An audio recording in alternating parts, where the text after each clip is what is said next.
Ladies and gentlemen, good day and welcome to the Sapphire Foods Q4 and full year FY25 earnings conference call hosted by Vogabe Advisors.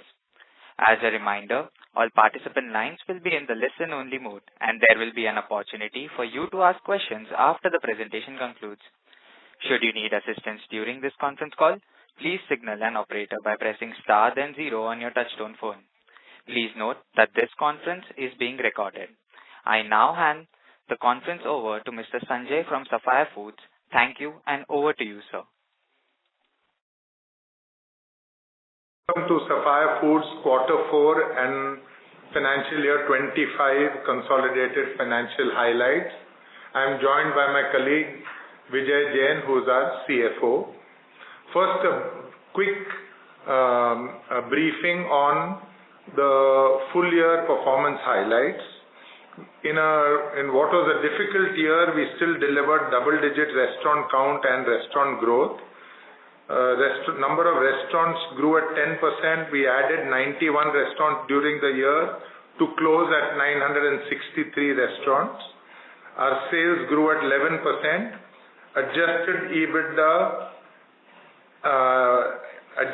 EBITDA grew or declined by 4% in the entire year.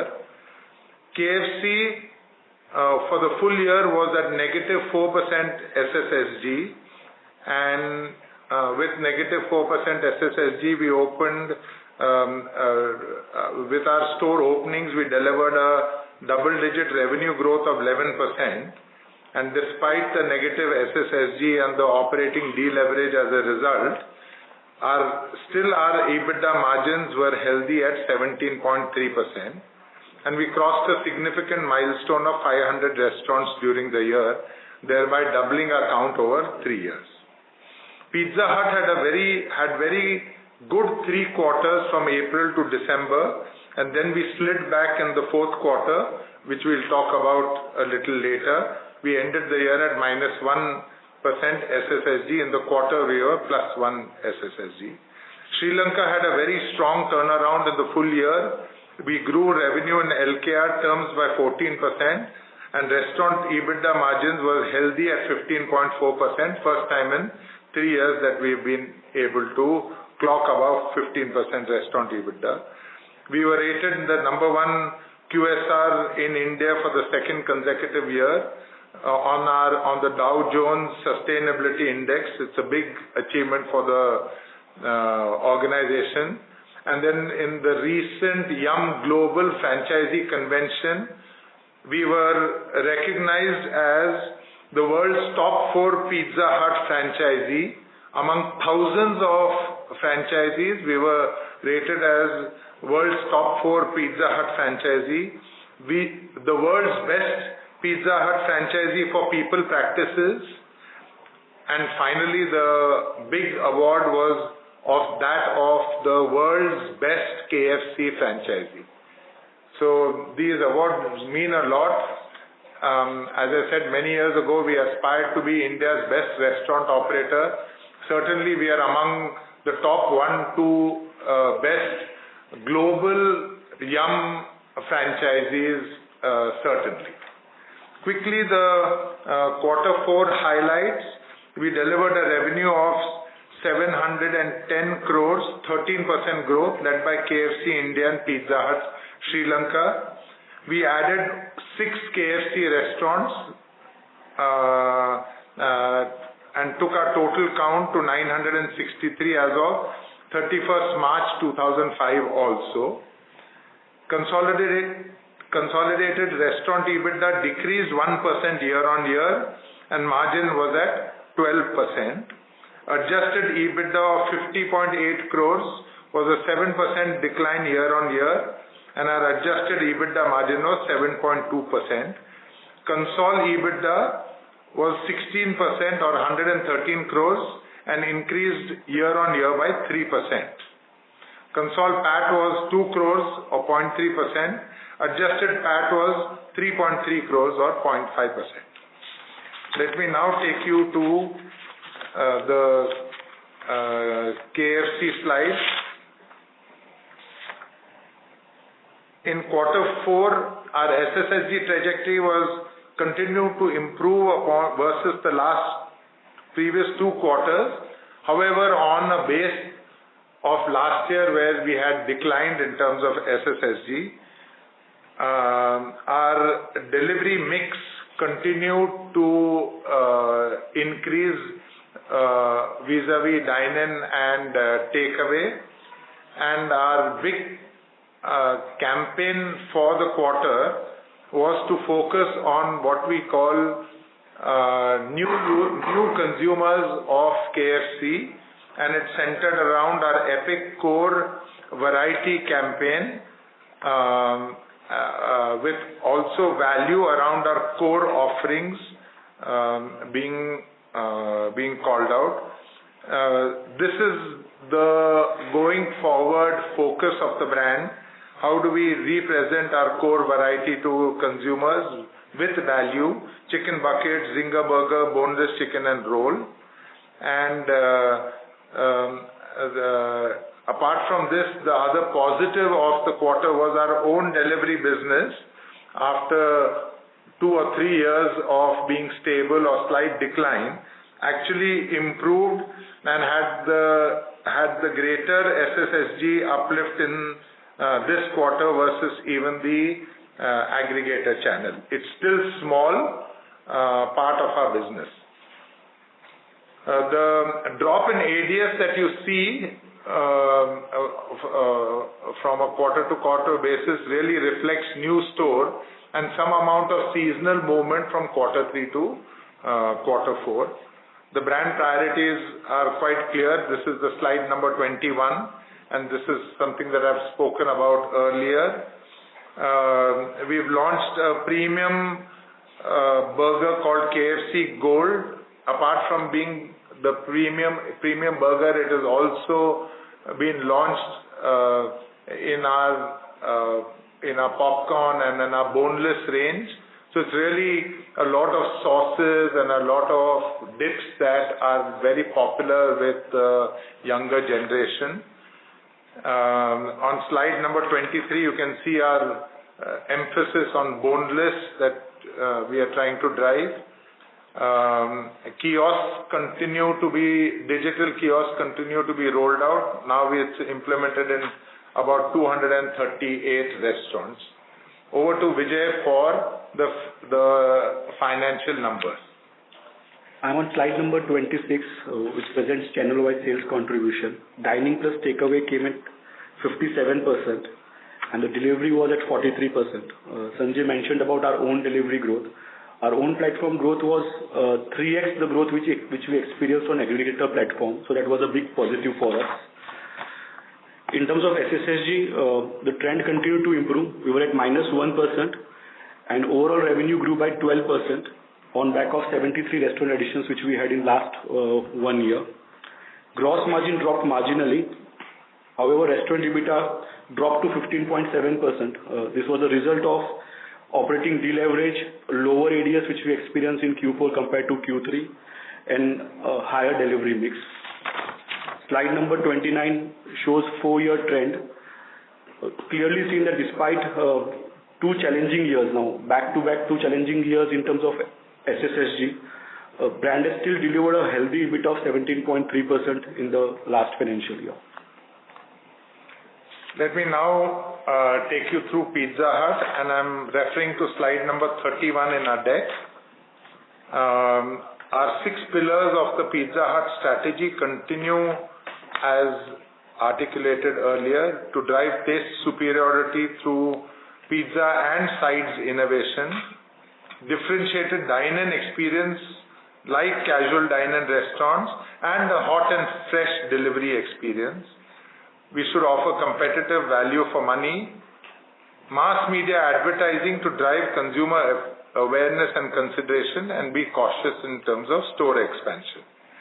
So this strategy actually resulted in improved performance in the 9 months between April and December 24, when our ADS moved from 41,000 to 48,000.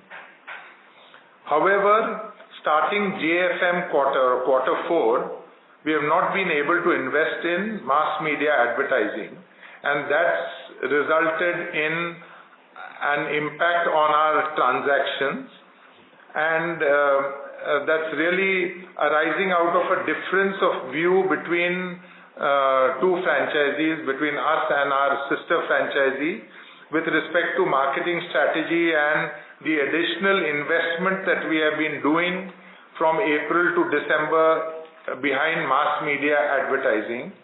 Now, while Yum is aligned with investing similar to us, the difference in opinion has meant that we have not been able to advertise in markets which are common markets, and that so we still spent money, but we spent money below the line, and that below the line advertising was not as effective. We believe that this difference we should be able to resolve in the next couple of months. Having said that, one of the pillars of our strategy was a continuous innovation pipeline. In accordance with that strategic pillar, we've had a really exciting refresh of our core pizzas, which is the Juicylicious pizza that we launched in April 25. Now, while we are not able to do mass media advertising in parts of our market which are common markets between us and our sister franchise, at least in Tamil Nadu, which is a Sapphire exclusive market, we'll be going behind mass media advertising, and then we'll spend money on below the line in other markets. And clearly, we see that Tamil Nadu is driving differential performance versus the rest of the market because consumers are being aware of this range before they come, and that's pushing them to come to our stores, and that's driving them. That's driving transactions. Whereas in other markets, without the help of mass media advertising, we're not able to address new consumers and not able to tell them about this innovation. Like I said, we expect this to get resolved in a couple of quarters, and we'll see it play out. You can see the pictures of Juicylicious pizza on slide number 33. We'll get Vijay to talk about the financial numbers. Slide number 36, channel-wise sales contribution. So dining and takeaway mix at 48%, and delivery at 52%, in line with the previous quarters. In terms of SSSG, positive SSSG of 1% for the quarter. However, the ADS dropped to 42,000 and overall revenue grew by 5%. Gross margin dropped by 70 basis points, and on back of the increased value and promotional offerings. This combined with low ADS and increased marketing spends, although below the line, but we continue to spend behind additional marketing as well, meant that the restaurant EBITDA was impacted, which came in at 4.6% negative. Slide number 39 gives 4-year trend. The gains made in the first 9 months of the last financial year, where we were able to clock 48,000 ADS and hit 5% profitability, clearly has been eroded in Q4 due to pull-out of mass media campaign. And as mentioned by Sanjay, we'll need a slightly longer horizon on the brand. And once we're able to resolve this in the next couple of quarters, we're sure we'll be again back on the path of recovery for the brand. Quick update on Sri Lanka. Q4 has capped a year of a very impressive turnaround for this Sri Lanka business. We have grown SSSG and TG double digit, and restaurant EBITDA has crossed 15% after 2 years of coming well below 15%. From a new launches perspective, we continue to support Melts, has come out in a singles form. We've introduced some really good fries. We opened 1 store in Endaramulla, and for the numbers, over to Vijay. Slide number 43, dining and takeaway mix at 62%, similar to previous 2 quarters. The SSSG was 16%, backed by a double-digit transaction growth. Overall revenue grew by 19% in LKR terms and 31% in INR terms. Gross margin dropped, however, restaurant EBITDA improved by 250 basis points year-on-year and came in at 14.8%. Slide number 47, which gives a 4-year trend, clearly seen the business has made a strong comeback and has delivered the highest restaurant EBITDA margin in the last 3 years at 15.4%. Yeah, that's the update for the quarter. It's been a difficult quarter, especially on Pizza Hut, but we expect that, we believe that the strategy still is the right strategy to pursue, and we will sort the differences in opinion that we have.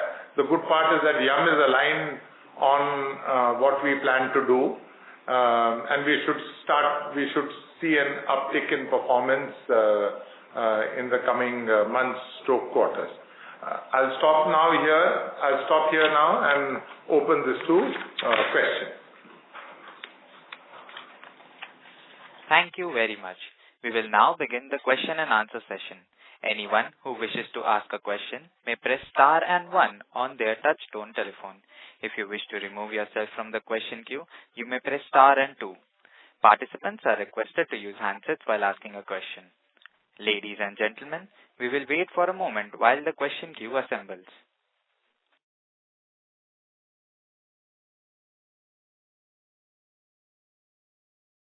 We can start, Harshad, with Vidisha from Ambit Capital.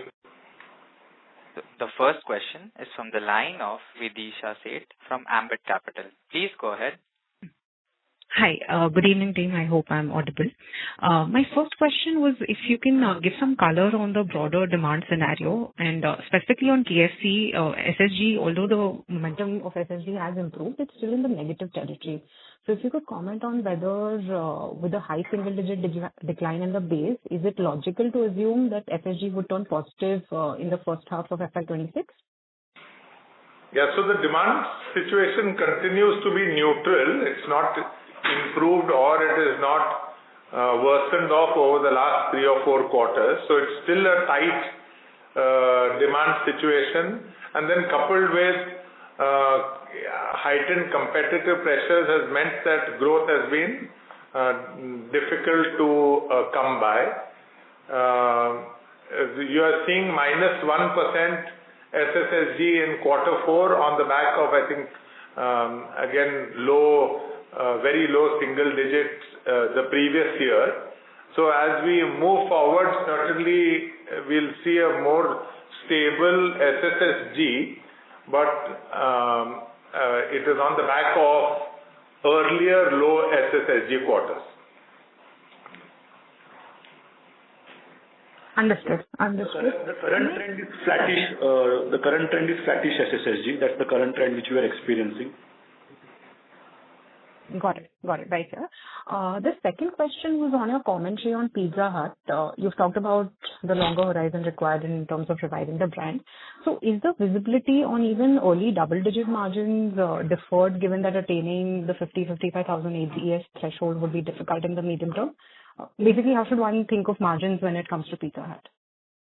Those were the 2 questions from my side. Thanks. No, I think you got the intention right, that once we move towards 55 ADS, that's when we'll deliver double digit. We were expecting in a scenario when all of us were aligned, we would have expected this to happen between 12 and 18 months. I think perhaps that has got extended a bit. So in the immediate scenario, when I look at the coming year, I think it would still be range bound to a flattish kind of to low single-digit restaurant EBITDA, which we experienced last year. Because the first step would be how do we get the movement back from that 41, 42 level. We have reached 42 level. It's the same place where we were probably a year ago. So it's the same journey we have to start again. So in the next 12 months, I don't see this EBITDA moving beyond low single-digit number. Thank you for your answers. I'll get back in the queue for follow-up. Thank you, Vidisha. Thank you. The next question is from the line of Gaurav Jogani from JM Financial. Please go ahead. Thank you for the opportunity, sir. So my first question is with regards to the network addition guidance. In the current weak in the environment scenario, if you can help us, how are you looking to now alter the store addition network, both in the KFC and the Pizza Hut format? So I think our last guidance still stands. In the previous quarter call, we said KFC we can look at opening 70 to 80 stores or anywhere between 60 to 80 stores. That guidance still stands. And that's a medium-term guidance, not just for this particular year. I think we can continue to add 60 to 80 stores. For Pizza Hut, we said our restaurant expansion strategy will be extremely cautious, and that's what we continue to follow. So we don't see additions which are, let's say, beyond 20-25 stores in a year max. And sir, this would be the net additions or the gross additions that you would be guiding? These are net additions. Net additions. Sure. And so the next question is with regards to KFC margins. We have been doing a very resilient performance when it is coming to the margins. Despite that ADS remaining where it is, still the 17.5% margin is very commendable. Now, I just wanted to take your sense, that given the environment, as you mentioned, this stays where it is right now, what kind of margins can we expect in the next 12 to 18 months going ahead? I think holding on to the current level margins would be a good achievement, and for holding the current level margins, we will require some SSSG, even if it means low single-digit SSSG. And I think that's what our immediate task would be, to get back into positive SSSG territory. Currently, we are experiencing flattish, but as we move into a territory which is positive SSSG, holding these margins would be important. So that's what I think the near-term 12 to 18 month guidance would be. So sir, just a follow-up here. I mean, given that I'm assuming that you would have taken your cost structures, which would have helped you to achieve these kind of a margins despite a lower ADS. Yes. So won't, experiencing a better ADS then would flow through the margins and then could boost the margins slightly going ahead? So if we start getting SSSGs of 5% and plus, then definitely we can see improvement in margins. So it's all linked to the SSSG.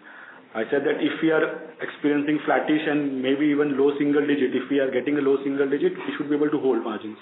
If we are able to get beyond 5%, 6%, we should be able to improve margins as well. And so this last question from my end on KFC only. If you can highlight, what really is the problem that you're facing with the KFC franchise? I mean, is it the macro slowdown which is impacting the business here? Is it competition or is it something else, that is taking longer than expected for the brand to recover? I think it's a combination of macros with a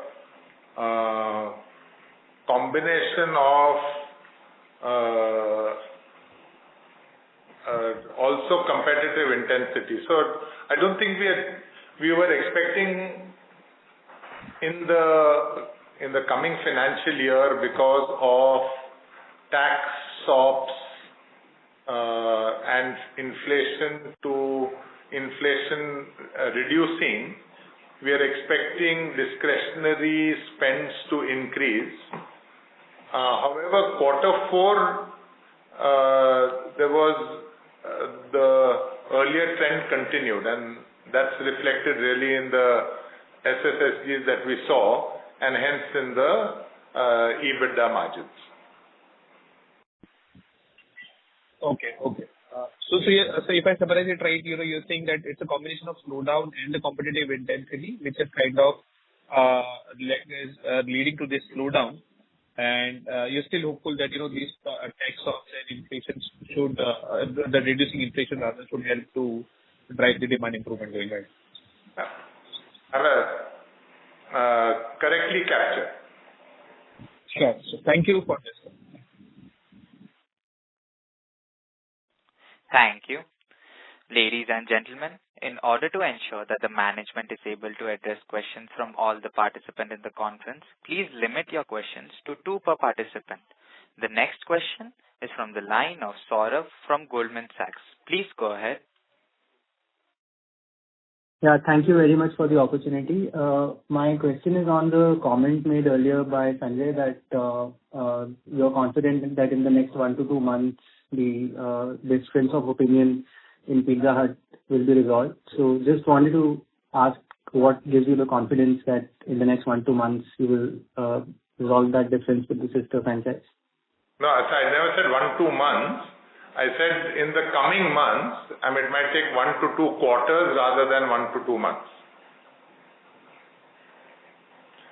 All right. I guess what gives us the confidence is the fact that the difference of opinion really stems from our belief whether spending on or investing behind mass media advertising is resulting in increased transactions or not. We have certainly seen that joy, and if there are questions in someone else's mind on that is perfectly all right. I think the only way to do that is through data and through actually proving that this can work. And therefore, we continue to invest behind mass media advertising in Tamil Nadu, which is a Sapphire exclusive territory, and being able to showcase differential performance there should convince everyone that this indeed is the right strategy to adopt. And therefore, perhaps let's look at internal execution and see what can we do to actually capture additional footfall that this can offer us. Understood. My second question is on the capex number. I'm just looking at the cash flow statement. It appears that simply on a net store addition basis, it is again close to 3 crores per store. I'm taking on net basis. Now, can that trend be expected to continue, or were there any extra investments this year other than store additions? Again, I don't think that's a right way to look at it. And even if I look at the net stores, we would have added roughly 100 plus stores this year, including our Lanka. And if I remember the correct number correctly, I think it's 265 odd crore rupees, which is reflected in the cash flow. Okay. So even if you do the math on a gross basis, which is the way you are doing it, it does not touch 3 crore rupees. So let me just clarify that. Okay. Having said that, the number consists of multiple things, not just new store additions. It also consists of the refurbishment of old stores, which we have completed 5 years or 10 years. It also consists of tech investments as well. So there are a lot of components to it. If I come down to the breakup in terms of the new store, the KFC is still in the range of 2.1 crore rupees for KFC, and Pizza Hut is in the range of 1.35 crore for per store. All right. Thank you very much. Yep. Thank you. The next question is from the line of Devanshu Bansal from MK Global. Please go ahead. Hi, thanks for the opportunity. Sir, a question on KFC. Q1 typically is the strongest quarter, with the rest 3 quarters having some days where the consumption is weaker. This time around, Eid was also preponed to Q4, where I am suspecting that consumption may be lower. So we have a relatively cleaner Q1 this time around versus last year. So how should we read this flat SSG? Is there actually some demand improvement happening, or it has further worsened in April so far? So again, April we had Navratra this year. So on top of that, the flat SSSG really says that there's no material improvement or deterioration in the demand conditions. So that's all that it says. And it's really too early. May, June are in the quarter the better months. It's too early to comment on May. Understood. And sir, we are sustaining with this epic campaign for KFC, which was launched last quarter also. Yeah. So what are the key benefits that we have gained during Q4, and what are the expectations from this campaign going ahead? So the campaign is really focusing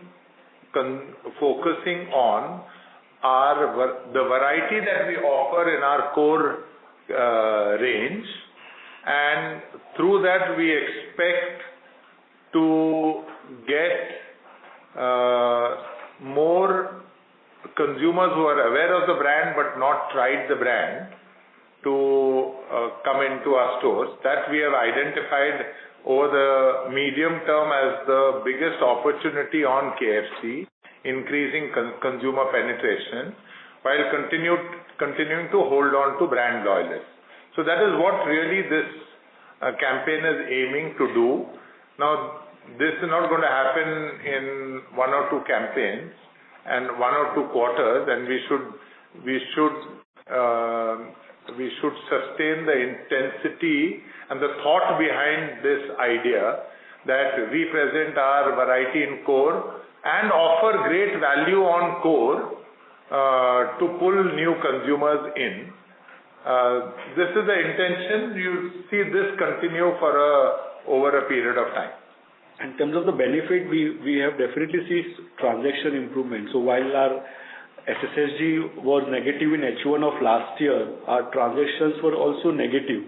And what we did experience in the last 2 quarters of last year, which is H2, that the decline in transactions was definitely lower than the decline in the overall revenue for the same stores. So definitely the focus on the value has helped us arrest the transaction decline. Now we are largely neutral on the transactions. Hopefully from here we can grow the transactions as well. Sir, last question from my end. Sorry to interrupt you, sir, but I may request you to rejoin the question queue.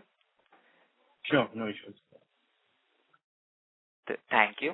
The next question is from the line of Ashish Kumar from Infinity Alternatives. Please go ahead. Thank you, sir, and congratulations for a decent set of numbers in a very tough environment. Sir, a couple of things which I wanted to understand that given the fact that Pizza Hut as a brand is changing, is seeing some challenges, are we looking to add more brands to our repertoire? And secondly, sir, when I'm seeing the percentage of delivery from dine-in, even for KFC, it's down to 30s and it's constantly declining. So is a pure takeaway or a pure cloud kitchen concept is something which you might want to think about at some point of time? The second question pertains to Pizza Hut or KFC or both? Well, both. Pizza Hut is at 26%, so basically our business is starting to become more and more takeaway business. Okay, so let me just take it one by one. On multi-brand retail strategy, we have always called out that our people, tech, process investments over the years are in a way to handle multiple brands. And while we believe both KFC and Pizza Hut has a multi-decade runway, we would love to add a third brand at some point in time. However, the parameters and the benchmarks which you have laid out are quite high, so that we don't end up wasting resources and the bandwidth behind a third brand which becomes inconsequential. So the two key elements are that it has to be scalable or a scale brand which can give us success. So we are only interested in success at scale. Anything which is where either of the two stuff is missing, we will not be too keen to adopt that third brand or acquire that third brand. And to identify whether a brand can be successful at scale, we have called out 7 specific filters or 7 Sapphire mantras. I'll not go into the details right now. You can refer annual report or we can have a separate conversation. And each of those 7 parameters are key for us to ensure that we achieve success at scale. So that's the view on the third brand. On the second part, to do a takeaway or a cloud kitchen, we have always called out 2 things. First, from a brand or a customer propositions, and especially this works in case of Pizza Hut, we want to be different compared to the number 1 brand. I think that positioning of just a delivery brand is taken by somebody else. If we have to be relevant and relevant number 2 in the long run, we need to offer a point of view of difference, and hence a dining forward omni-channel strategy, I think works best for us in the long run. And while currently we are seeing challenges on the brand, I'm sure by having a differentiated positioning, it will help us come out stronger or emerge stronger in the long run. That's first on the customer perspective. Second, from a financial perspective, even if you look at a cloud kitchen or a takeaway, we don't think the economics works clearly, because 70% of our capex goes into the back of house, which is kitchen, and your delivery takeaway component, let's say, is today 50%. Profitability in those channels are lower compared to dining profitability. So the economics doesn't work as far as we believe. So no, the answer is no. We'll continue with our dining forward omnichannel strategy on both the brands. Okay, thanks a lot. Thank you. The next question is from the line of Tejas Shah from Avendus Spark. Please go ahead. Hi, thanks for the opportunity. So I just wanted to understand if you like to break down the slowdown across footfalls, conversion rates, bill cuts, and ticket size. Where are you seeing the highest pressure in terms of consumer sentiment? Sorry, Tejas, I was not able to understand your question because voice broke. Can you just repeat it? Sure. No, so I was just asking if you have further double down on the slowdown or consumer sentiment. Where I'm seeing the max pressure, is it that footfalls have been compromised, conversion rates, or they are coming and they are not actually consuming more than before in terms of ticket size or bill cuts? Footfalls more than anything else. So APC is all right, and dine-in footfalls especially have been challenging.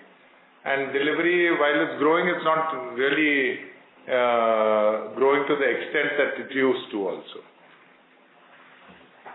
Okay. Second, if I heard you correctly, sorry to interrupt you, sir, but if you're connected to your headset, then you may please switch to your handset as your voice is breaking. Is this better? Yes, go ahead and we'll find out. Figure out, Tejas. Go ahead. Yeah, sure. I'll give it a try. Yeah. So no, I just wanted to know, from your comment, do you believe that the split franchise ownership structure in India is somewhere limiting our ability to drive very targeted interventions to revive SSGs and sentiment? So it's not ideal, but that is how it is, and we have lived with it for 7-8 years, and I think we can still deliver good outcomes even with a structure like this. Those were relatively easier times. That's why I'm wondering now, and when times are challenging in terms of consumer sentiment across, not only for us but other basket at large also. Yeah. To be fair, when we took over the brand, both the brand stages, I don't think the numbers were easy then. If I remember correctly, KFC was low single digit or not low single, 7-8% restaurant EBITDA. Pizza Hut was still 5-6%. So even those were tough times. So I think we have been able to navigate quite well through the situation, and we are confident that even right now we are hopeful of solution, and we will be able to navigate through the situation as well. And it's all right. We found great joy in this strategy. Someone else might have found little less joy. I think the only way fundamentally there is no major misalignment. It is how one wants to spend money. We believe that this still is the best way to go forward, and as we continue to spend in our exclusive market, this will play out over the next couple of months. Next couple of quarters. Perfect. And if I will squeeze in one more regarding to interrupt you, sir, but I may request you to rejoin the question queue for follow-up questions. Thanks. Thank you. The next question is from the line of Aditya from JP Morgan. Please go ahead. Hi, sir. Thank you for the opportunity. My first question is on the delivery channel for KFC. It was good to hear that your own channel grew much faster than the 3P aggregators. It would be great if you could highlight what will be the contribution of your own channel to either the overall revenue of KFC or to the delivery revenue. And as an extension to the last question as well, how do you think about scaling up the own delivery channel, and is there any misalignment in that strategy versus either Yum India or versus your sister franchise? Thanks. So the contribution of our own channel is still small. It's closer to now double digit 10%, I would say, for KFC. And I think that's a similar number for Pizza Hut as well. That's the first part of your question. The second part, I was not very clear on the query. You were talking about whether there is any misalignment on the own channel delivery strategy between us and anybody else. That's what you were referring to? Yeah. Do you want to scale it up aggressively? How important is this for you? So own channel has always been a very important focus for us over the years. While the results wouldn't have been there because no matter whatever we do, I think the aggregator channel grew considerably faster compared to us. And during those times, our own channel also performed very well. But yes, the aggregator channel performed much better, and especially, of course, with the kind of money and the horizontal play, sometimes could be a tough one to beat. But it has always been an area of focus. We have been always investing behind the app, as well as a lot of product or promotional offers are sometimes unique to our own app. So those measures have always been there previously, and will continue to work on the similar means going forward as well. Thanks. My second question is a bookkeeping question on the depreciation charge. It was lower sequentially and year-on-year this quarter. Is it because of accelerated depreciation because you had some store closures for Pizza Hut? And do we expect it to revert to the Q3 run rate in the next quarter? So the depreciation charge was lower, right? That charge was lower because we had reversals on some of the... this is now post-Ind AS accounting. Could be difficult probably to understand over a call. I'll try it. So when you do a post-Ind AS accounting, you basically book higher amount during the initial period of lease under depreciation and the finance cost. And if there are store closures or you have taken a provision for store closures, those provisions gets reversed. So what we have seen is benefit of some reversals coming in this particular quarter. So you are right, we will go back to the earlier quarter trend. You are right, we will go back to the earlier quarter trends. Thanks, that was very clear. I have a few more questions, but I'll come back in the queue. Thanks. Yep. Thank you. The next question is from the line of Subrata Sarkar from Mount Intra Finance. Please go ahead.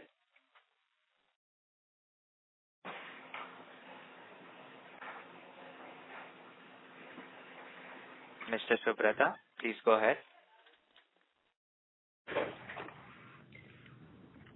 Hello.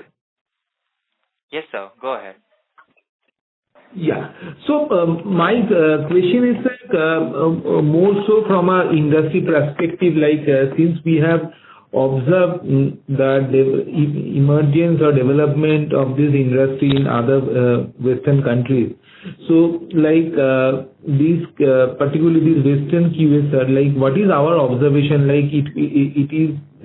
Its consumption generally goes up at what rate to that of a, let's say, premiumization or increasing the per capita income? So is there any study when we move to, let's say, 2,500 to 5,000 per capita bracket, what is the elasticity of QSR generally to that of the income? I'll try and answer the question to the best of our understanding. So $2,500 to when it moves towards $3,000 per capita income, that's the time when we see exponential growth in the QSR industry. That's what we observed across the various economies. And that's one parameter which is on per capita income. Especially in case of KFC, there's another angle which is the protein consumption increase. And we have seen that especially in Asian economies where chicken is a preferred source of protein compared to Western economies where beef is more preferred. That's another angle which is a headwind, or not headwind, tailwind, which actually helps us as the per capita income grows. The protein consumption also grows. And for a QSR which operates in a chicken segment, KFC, this is another area which helps grow the number of restaurant count and the brands faster. So these are the two angles which we have seen in some of the Asian economies especially. Okay. And sir, again, your thought on that. Let's say the way we derive this kind of analysis, like, do you think that the bucket which we have observed, let's say in developing country, like the discretionary consumption bucket, and right now the discretionary consumption bucket which India will experience, is there a change in that? Like whether QSR, like the way it was at that point of time, the discretionary consumption, out of that QSR used to get one of the primary consumption was QSR, increase in QSR. Is it still relevant in today's context, sir? If I think I'm clear with my question. Not too clear. I'll still give it a shot. Discretionary income is always the component which we are industry like ours is dependent on, and as the per capita income goes, that's the bucket of the consumer which grows faster, and that's where we tend to benefit and grow faster along with it.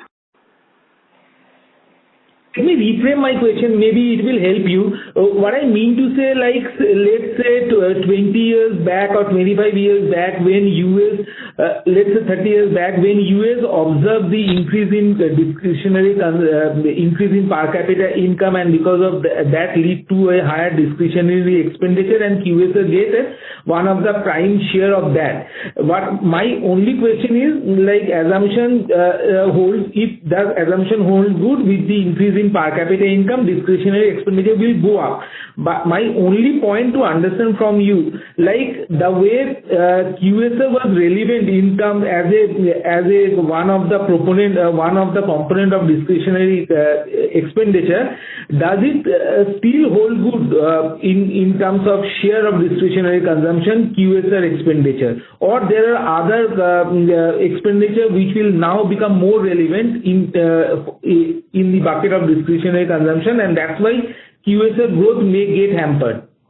I don't think we have done such detailed analysis of one category versus another category. I'm saying in general, when we observe the correlation of per capita income and eating out occasions, you find, as Vijay was saying, that once you go above a certain threshold, there is exponential growth that starts to happen. I think we should just leave it at that for the moment. Subrata, maybe we can connect offline again if you, so that we can understand your query better as well. Okay, sir. No issue, sir. No issue. Okay. Thank you so much, Subrata. Okay. Thank you. The next question is from the line of Saurav Kundan from Goldman Sachs. Please go ahead. Thank you for the opportunity to ask a question again. I just wanted to double check that we have generated positive free cash this year, right? If I'm not mistaken. Yes. Okay. And and this should continue, I believe, because margins, let's say even at the low single SSSG margins, you said will be more or less stable, and your capex requirements are only coming down because you're adding fewer stores than last year. So free cash generation should continue into the next year at least also, right? So current year we generated, so our capex and our EBITDA was largely similar this year. Again, this was a year where we opened, from a financial year perspective, we opened 70 stores only for KFC, and Pizza Hut was 15 stores only. Apart from that, there were a couple of other components. For example, we had a loan which was made to our Sri Lanka subsidiary during tough times when they were facing macroeconomic crisis and there were dollar shortage. So there was a repayment of that loan which came in. That's roughly 25 odd crore rupees. We were able to generate huge positive on a working capital cycle as well, and that gave us a 30 odd crore rupees. So there were a couple of other factors as well. But yes, we don't anticipate our cash flow vis-a-vis our EBITDA to be, I would not say neutral next year, but yes, we may have to dip into small amount of our cash reserves. Okay, you might have to dip into some cash reserve next year? Because apart from, let's say, there could be renewal fees which are coming up. As a Sapphire Foods, we would be now completing 10 years since our acquisition of the store. So there would be a renewal fees which would be coming up for yum payment coming year.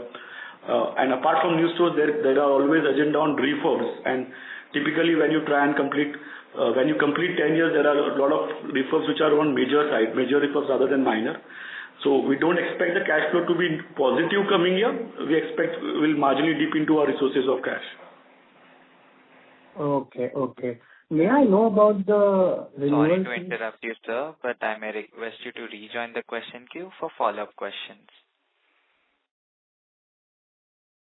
The next question is from the line of Ashutosh Prashar from Mirabels. Please go ahead. Hi. Thanks for the opportunity. Just a couple of questions. Firstly, on the Sri Lanka, that now that the SSG turnaround has sustained over the last few quarters, what do we see in terms of store additions? Do we have the opportunity to accelerate from high single digits to maybe early double digits over the next couple of years? So any outlook on that? And QOQ, we saw a bit of moderation in both Pizza Hut India as well as Sri Lanka in the gross margin. So any comments on that? And secondly, on the corporate cost side, we have shown remarkable constraint. Like last 2 years, we have grown only by single digits. So should we expect that victory to continue? Those will be 2 questions. Thanks. I'll try and remember all the 3 questions. So the first was on the Sri Lanka store additions, which was, I think, yes, now that it's more stable. Earlier we were looking at a low single-digit restaurant addition. I think now we can look at high single-digit restaurant addition, at least in the coming year and maybe next 2 years as well. That's on the Sri Lanka store addition. On a gross margin perspective, you refer to both Sri Lanka as well as Pizza Hut India. I think our focus on driving value and our promotions are also tailored accordingly. And that's what has led to the decline in the gross margin for both the brands. Sri Lanka, we have been able to see the joy which has come along with it, which is double-digit SSSG backed by transaction growth. Hence, despite the dip in the gross margins, we were able to deliver a 250 basis points improvement in restaurant EBITDA. Unfortunately, while gross margins dropped in India for Pizza Hut, we were not able to see SSSG, and that has led to a deterioration in our restaurant EBITDA. We believe the current level of gross margins are stable level, and we don't anticipate this either going upward or going downward materially. There was a third question, which was, I guess that I missed out third one. On the corporate cost side. On the corporate cost. Yeah, so corporate cost was single digit. Typically, the kind of thumb rule which we use is, can the corporate cost grow at a 2/3 to 3/4 of the overall revenue growth? Our revenue growth last year was at a console level 13-14%. And yes, a single digit growth was a good outcome.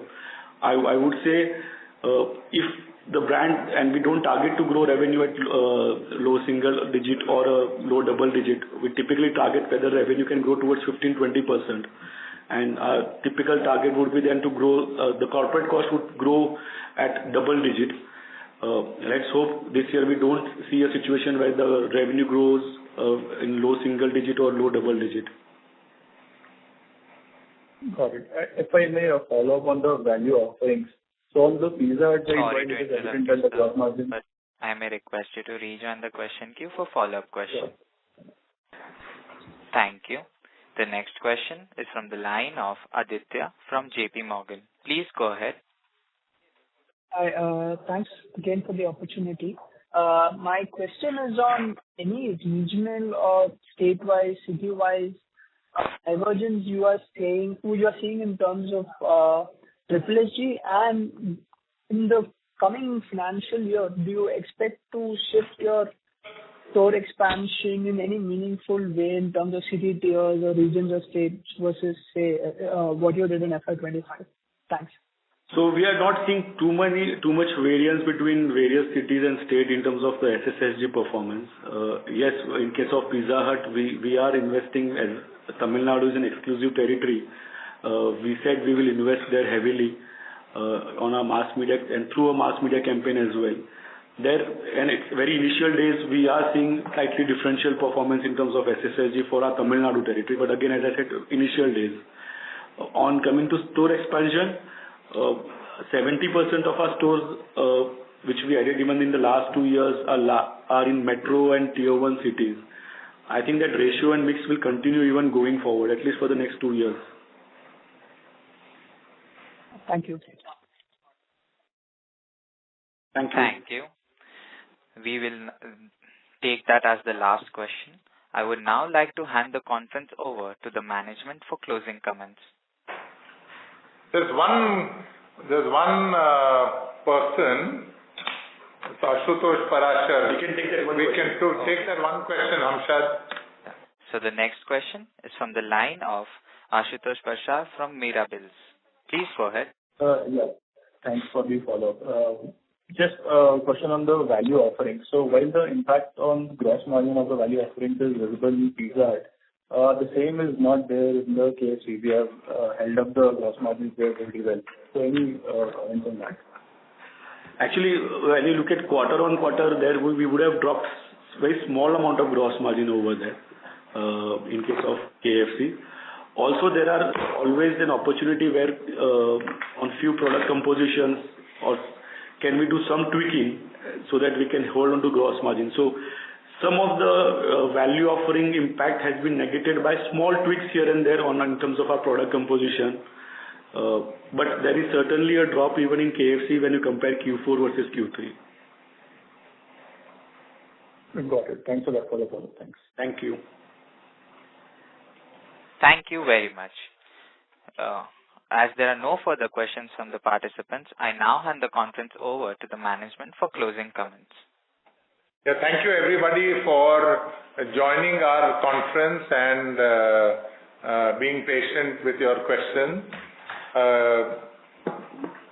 We will see you in 3 months' time to announce our first quarter results. So thank you very much. Thank you. On behalf of Sapphire Foods, that concludes this conference.